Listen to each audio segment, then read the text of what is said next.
மொத்த உலகமும் தூங்கிட்டு இருக்கும்போது என் மூளை மட்டும் ஓவர் டைம் பார்க்குது. 2019 நடந்த ஒரு சின்ன கான்வர்சேஷன் இப்போ தான் ஞாபகத்துக்கு வரணுமா?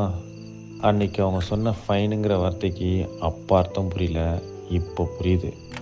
ஒரு ஓகேங்கிற டெக்ஸ்ட் கூட ரொம்ப மீனிங்ஃபுல்லாக தெரியுது. மேபி நம்ம அவ்வளோ மெச்சூர் ஆகிட்டோம்னு நினைக்கிறேன்.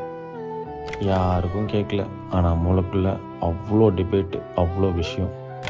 பாஸ்டில் நடந்தது, ஃப்யூச்சரில் என்ன நடக்க போகுது, இது எல்லாத்தையும் யோசிக்கிறதுக்கு நம்ம அறிவுக்கு வேறு நேரமே கிடைக்காது. தூக்கமும் வரல.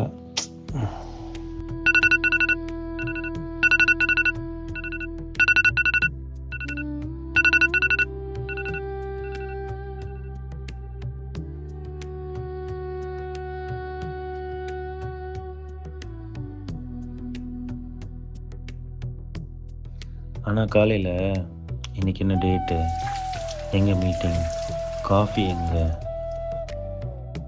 ராத்திரியில் நம்ம எமோஷன்ஸ் ரொம்ப லவுடாக பேசும், ஆனால் காலையில் சர்வைவல் தானே முக்கியம். நைட் 2 மணிக்கு ஹார்ட் வேக்கப் ஆகிடும், காலைல 8 மணிக்கு உடம்பு தான்.